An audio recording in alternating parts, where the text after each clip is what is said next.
ማተኩረው የኢትዮጵያ ሀገራዊ ምክክር ኮሚሽን ከተቋቋመበት ጊዜ ጀምሮ በዚህ አዋጅ ከተቋቋመበት ጊዜ ጀምሮ እስካሁን ድረስ ምን ተግባራትን አከናወነ የሚለው ላይ ዋናዎቹን ለማንሳትና ወደፊት ደግሞ በውይይት እንድናዳብራቸው ለማድረግ ነው። ይሄንን ስትራክቸር የምታውቁት ነው። ኮሚሽኑ ሀገራዊ ምክክርን ኢትዮጵያን የሚመጥን ለዘላቂ ሰላም ወቅታዊ ችግሮቻችንንም የሚፈታ ምክክርን ለማድረግ የሚሸከም ተቋማዊ አቅሙን ለማደራጀት የተለያዩ ስትራክቸሮችን በመስራት ከጊዜ ወደ ጊዜ በማሻሻል ብቁ በሆኑ ባለሙያዎች በመምላት ሲያዘጋጅ ነበረ። ነገር ግን ኮሚሽኑ ብቻውን አልነበረም የሚሰራው። እናንተም በደንብ በጥልቀት እንደምታውቁት ሀገራዊ ምክክር የሁላችንም ነው። ሁላችንም ባለቤት በመሆናችን ከተለያዩ አጋር አካላት ጋር ፓርትነሮች ጋር አብሮ ነው ሂደቶችን የሚያደርገው። ከመጀመሪያው ብንጀምር የተሳታፊ ልየታ ላይ የፖለቲካ ፓርቲዎችን ጨምሮ ተባባሪ አካላት የምንላቸው የመምህራን ማህበር፣ የእድሮች፣ የሲቪል ማህበራት፣ የአካባቢው ዳኛዎች፣ የወረዳ መስተዳድሮች እንዲሁም እንደ ሁኔታው የሴቶች ጀማዓ፣ የሀገር ሽማግሌዎች የተለያዩ አካላት ተሳትፈውበት ያገዙን ነው የሚሆነው።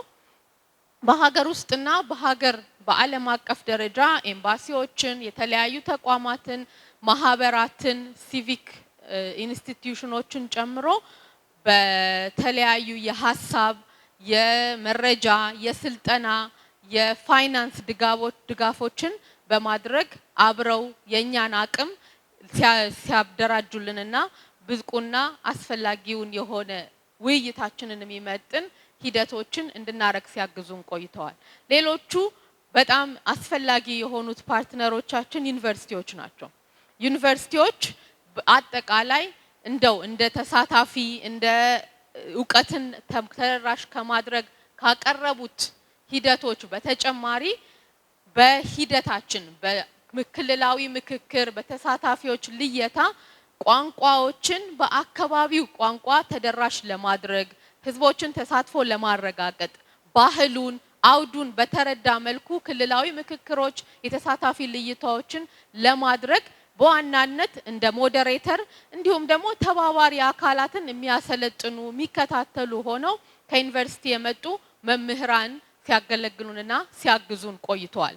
ስለዚህ የኮሚሽኑ አቅም እዚህ ባለነው ኮሚሽነሮችና በኮሚሽኑ የስራ ባልደረቦች ብቻ ሳይሆን በእናንተ ፖለቲካ ፓርቲ አመራሮችና አባላቶች፣ በወጣቶች በጎ ፈቃደኛ ሆነው ሲያግዙን በነበሩ እንዲሁም በዩኒቨርሲቲዎች በተለያዩ ሲቪክ ማህበራት የተደራጀና ሰፊ በአንድ ላይ ተባብረን የሰራነው ሂደትን እስካሁን ድረስ ስናካሂድ ቆይተናል።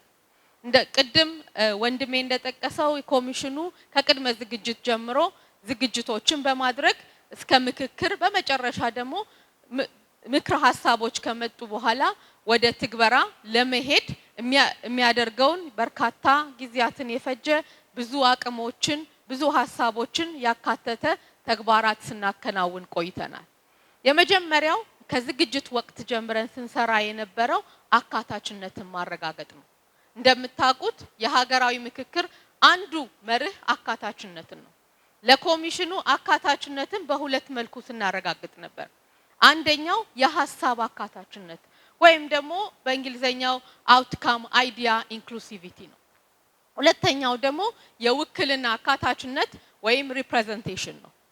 የሐሳብ አካታችነት ስንል ለረጅም ጊዜ አብራችሁን በመቆየታችሁ እንደምታውቁት የክልሎች አውድ ምን ይመስላል፣ ባህልን ኮንቴክስትን አንደርስታንድ ያደረገ ሁላችንንም የሚመጥን ምክክር ለማድረግ የሲቪል ማህበራትን፣ የሃይማኖት መሪዎችን፣ የፖለቲካ ፓርቲዎችን፣ እድሮችን፣ የመንግስት አካላትን ጨምረን በማወያየት ሂደታችንን የጀመርነው እንደዛ በማድረግ ነው።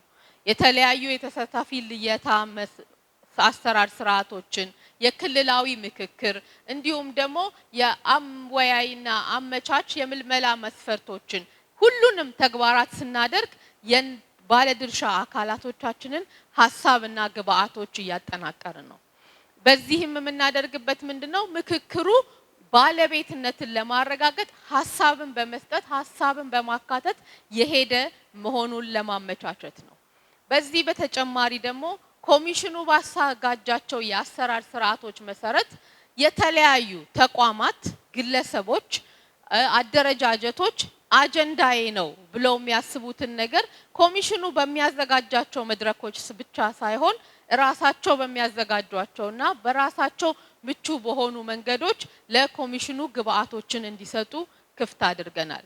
የተለያዩ አካላት በአካል በመምጣት ወይ በኢሜል አለበለዚያ ደግሞ በሶሻል ሚዲያ ፔጆቻችን ላይ ሐሳባቸውን ግብአቶቻቸውን እንዲሰጡ አድርገናል። ይሄ ይቀረዋል፣ ይቀጥላል፣ ግን አካታችነትን ለማረጋገጥ ነው። ሌላው የውክልና አካታችነትን አደረጃጀት ባላቸው አካላት እንዲወከሉ፣ አደረጃጀት የሌላቸው ግን ለሂደቱ በጣም አስፈላጊ የሆኑ አካላት ደግሞ በማዕቀፍ ውጪ እንዲወከሉ አድርገናል። ማዕቀፍ ያላቸው ስንል እንደምታውቁት መንግስት፣ ፖለቲካ ፓርቲ፣ የህብረተሰብ ክፍሎች ስለምታውቋቸው ነው ትንሽ ፈጠን እያልኩ መሄደው። የህብረተሰብ ክፍሎች ስንል በእናንተ ማጋዥነት ከወረዳዎች ያስመረጥናቸው ሴቶች፣ ወጣቶች፣ የማህበረሰብ መሪዎች፣ መምህራን፣ እድር፣ የተፈናቀሉ ግለሰቦች ሌሎችንም ያመጥ ሲሆን ከዛ ውጪ ተጽዕኖ ፈጣሪ ግለሰቦች፣ የዩኒቨርሲቲ መምህራን፣ ዳያስፖራ ተወካዮች ኮሚሽነር ዮናስ በኋላ ይነኳቸዋል፣ የበለጠ ያብራሩታል። ሲቪል ማህበራት በአጠቃላይ እንዲሁም ደግሞ የአካል ጉዳተኞች ማህበራት፣ የመምህራን፣ የአሰሪዎች፣ የሰራተኞች ማህበራት፣ የሃይማኖት ተቋማት እና እዚህ ላይ በጉልህ ያልታዩ ደግሞ ሌሎች አካላትን አስወክለናል። ከዚህ ጎን ለጎን በሀገራችን ኮንቴክስት ባለፍናቸው ጊዜያቶች ተጽዕኖ የፈጠሩ አካላት አሁን አክቲቭሊ ፖለቲካ ፓርቲ አባል ሳይሆኑ ግን በታሪክ ውስጥ አሻራቸውን ያሳረፉ የተለያየ ሐሳባቸውን ልንተዋቸው የማንችል ግለሰቦችን ተጽዕኖ ፈጣሪ የሚባሉ በየክልሉና በአዲስ አበባ ከተማ፣ በድሬዳዋ እንዲሁም ደግሞ በፌደራል ደረጃ አስወክለናል። ከዚህ በተጨማሪ ምናልባት የዛሬ 20-30 ዓመት ብዙም አቴንሽን ላንሰጠው የሚችል ነገር አሁን ግን ከአዲስ ከመጣው ቴክኖሎጂ የማህበራዊ ትስስር ጋር አብሮ የመጣው የማህበራዊ አንቂዎች ወይም ኢንፍሉዌንሰርስ የምንላቸው ናቸው።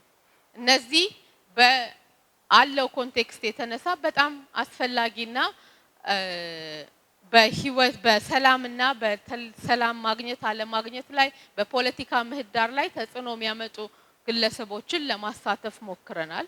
ከዚህ ጎን ለጎን ኮሚሽኑ አሁንም ወደፊትም ጥረቱን በማድረግ ትጥቅ የታጠቁ አካላትን ለማሳተፍና በምክክሩ ላይ ሐሳባቸውን ወደ ቴብሉ በማምጣት የጋራ የሆነ ምክክርን አድርገው የጋራ መፍትሄ የምንፈልግበት ሂደት ላይ በሰላም ግጭቶችን አለመግባባቶችን ወደምንፈታበት እንዲሳተፉ ጥረትን አድርገናል።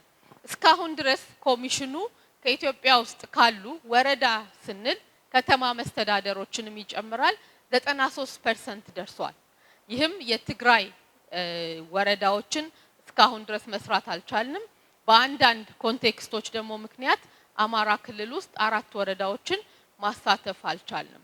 ከዛ ውጪ ግን በእናንተ በተባባሪዎች እገዛ ፖለቲካ ፓርቲዎችን ጨምረን በየወረዳው የሚገኙ አርብቶ አደሮችን፣ አርሶ አደሮችን፣ ወጣቶችን፣ ሴቶችን፣ የማህበረሰብ መሪዎችን፣ ነጋዴዎችን ሐሳቦችን ለማካተት ውክልናቸውን ለማረጋገጥ አብረን ስንሰራ ቆይተናል። ለዚህም አብረን ሁላችሁንም ማመስገን እንፈልጋለን። የእናንተ ጠንካራ ጥረት እታች ድረስ ወርደው ከወረዳ ወረዳ ከቀበሌ ቀበሌ ያገዙን ፖለቲካ ፓርቲ አባላቶችን በዚህን እድል ወስጄ እኔም እንደግለሰብ ኮሚሽኑንም በአጠቃላይ ማመስገን እንፈልጋለን። ከዚህ በመቀጠል ያደረግነው የክልላዊ ምክክር ሂደት የምንለው ወይም በአጀንዳዎችን ያሰባሰበበት መድረኮች ነው። በከተማና በከተማ አስተዳደሮች እንዲሁም በተለያዩ ክልሎች ተደርገዋል። በዚህ መድረኮች ላይ ማህበረሰብ ክፍሎች፣ የፖለቲካ ፓርቲዎች፣ የተለያዩ አካላት ቁጭ ብለው በአንድነት ለሀገራችን ተወያይተን መፍታት ያለብን ጉዳዮች ምንድናቸው? ለመግባባት ለማጠናከር ሰላምን ለማጠንከር ዘላቂ ሰላምን ለማምጣት ምን ጉዳዮች ላይ መወያየት አለብን ብለው ተመካክረዋል። በዚህ ምክክሮች የተለያዩ አካባቢ የሚገኙ የህብረተሰብ ክፍሎች በአንድ ላይ ቁጭ ብለው ብዙ ሆነው መክረው ሐሳባቸውን አደራጅተው ወደ ላይ ድረስ እስከ መጨረሻው እስከ አንድ ክልላዊ አጀንዳ ወይም የከተማ አስተዳደር አጀንዳ ድረስ አጠናቅረዋል። ነቶች ውስጥ አጀንዳ ማሰባሰብ ብቻ ሳይሆን ምክክር ምን ይመስላል? ማህበረሰብ ክፍሎች እንዴት ይመክራሉ? የሐሳብ አንድነት እንዴት ሊያመጡ ይችላሉ? እሴቶች የምክክር እሴቶች ምንድናቸው? ምክክር የማድረግ ስነ ስርዓት ስነ ምግባሮች ምንድናቸው የሚለውን ነገር አክቹአሊ ወደ ታች ወርዶ ኤክስፒሪየንስ የተደረገበት ነው። በእርግጠኝነት ብዙዎቻችሁ በተለያዩ መድረኮች ላይ እንደ ተመካካሪ ሆናችሁ እንደ ተሳታፊ ሆናችሁ የተገኛችሁ ይመስለኛል።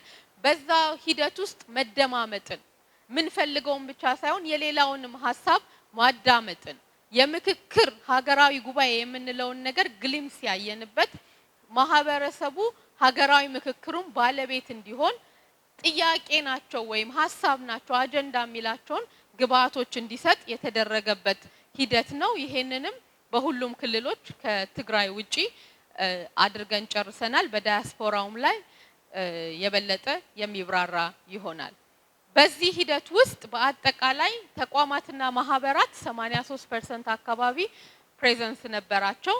ከወረዳ የመጡ የህብረተሰብ ክፍል ተወካዮች ወደ 99.4፣ የፖለቲካ ፓርቲዎች ወደ 73.6፣ ታዋቂ ሰዎች 70.6፣ የመንግስት ተቋማት 83% አካባቢ አቴንድ አድርገው ሁሉም በአጠቃላይ ከ70% በላይ አቴንዳንስ ያገኘንበትና ሰዎች ሐሳባቸውን ያንሸራሽሩበት መድረኮችን አካሂደናል። እንደው የምታስታውሱት ይመስለኛል ይሄ የአዲስ አበባ መድረክ ነው። የስብሰባው ስነ ስርዓቶች እንደዚህ ተለጥፈው ማህበረሰቡ በህግ በአሰራር ስርዓት በተመራ መልኩ ሐሳቦቹን ሲያንሸራሽር ያለ ነው። እንደው ለፎቶ የበለጠ ገላጭ ነው ብዬ ስላሰብኩ አስቀምጫለሁ።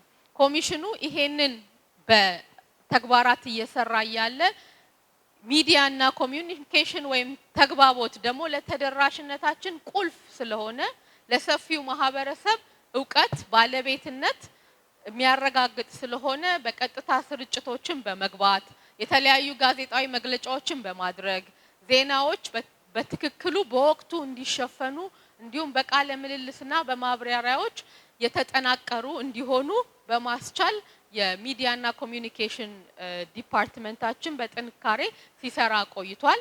ስንነሳ ትንሽ ቀስ ብለን ብንነሳም በሂደት ግን የተጠናከርን የተለያዩ ህትመት ስራዎችን የማህበራዊ ትስስር ገጾች ላይ ሁሉም የሚዲያ የማህበራዊ ትስስር ገጾች ላይ ፕሬዘንት በመሆን በቴሌግራም፣ በዩቲዩብ፣ በፌስቡክ፣ በኤክስ እንዲሁም በተለያዩ ሌሎች ሚዲያ የማህበራዊ ሚዲያ ገጾች ላይ ወቅታዊ የሆኑ የተለያዩ መረጃዎችን የሚሰጡ ኢንፎርማቲክሶችን በመስጠት ተደራሽነት ላይ ስንሰራ ቆይተናል። ይሄ ግን እንደው በቃ ሰርተናል በጣም አሪፍ ነው የምንለው ሳይሆን የበለጠ የተጠናከረ አድርገን ለምንሰራበትና ምንቀጥለው ነው የሚሆነው። ይሄንን ነገሮችን ካደረግን በኋላ ኮሚሽኑ ከዚህ በኋላ ምን ይቀረዋል ሲባል ያሰባሰባቸውን አጀንዳዎች ማጠናቀር ከዛ በኋላ እጅግ መሰረታዊ ሀገራዊ ጉዳዮች የሆኑትን መለየትና በኮሚሽኑ ምክር ቤት ማቅረጽ ወይም ማጽደቅ ይኖራል። ከዛ መጨረሻ ላይ የተለያዩ አካላትን የያዘ በጉጉት የምንጠብቀው ለሀገራችን ዘላቂ መፍትሄ ለማምጣት ቁጭ ብለን የምንመክርበት የሀገራዊ ጉባኤ ይኖረናል። ይሄንን እያደረግን ኮሚሽኑ በትግራይ ክልል እንደምታውቁት መሰረታዊ የሆኑ መተማመንን የሚገነቡ ያለንን የኛም የኮንቴክስቱን ዕውቀት ማህበረሰቡም ደግሞ ስለ ሀገራዊ ምክክር አስፈላጊነት ጠቀሜታ የምንረዳዳበትን ኮንሰልቴሽኖች ጀምረናል። ከዛ በመቀጠል ሁኔታዎች በሚፈቅዱበት ጊዜ የተሳታፊ ልየታና ክልላዊ ምክክሮችን በማድረግ የትግራይን ትርጉም ያለውና ሙሉ ተሳትፎ እና ለማረጋገጥ እንሰራለን። ታራሚዎችን በሂደቱ እንዲካተቱ ከታራሚዎች ጋር የተለያዩ መድረኮችን እናዘጋጃለን። ከፖለቲካ ፓርቲዎች፣ ነፍጥ ካነገቡ አካላት ከሌሎችም ለሀገራዊ ምክክሩ አካታችነት አሳታፊነት የሚረዱ አካላትን በሙሉ ተሳትፎ በእርግጠኝነት እናንተም ታግዙናላችሁ እንዲረጋገጥ ስራዎችን የምንሰራ ይሆናል። አጀንዳዎችን ከቀረጽን በኋላ ከናንተ ጋር በመተባበር ሌሎችም አካላት ጋር የአጀንዳዎቹን ግንዛቤ መፍጠር ምንድናቸው የሀገራዊ ጉባኤ የሚሆኑት ብለን ግንዛቤዎችን እንፈጥራለን። ሀገራዊ ጉባኤውን ስናካሂድም የሚቀጥል ይሆናል። ጉባኤው በሚሳተፉ ሰዎች ብቻ የታጠረ ሳይሆን ኢትዮጵያውያን በባለቤትነት የያዙት ነው። ምክረ ሀሳቦችን በሚወጡበት ጊዜ እናጠናቅራለን። ተፈጻሚነቱ ላይ በአዋጁ በሚያስቀምጥልን መልኩ አስፈላጊዎቹን ዝግጅት እናደርጋለን።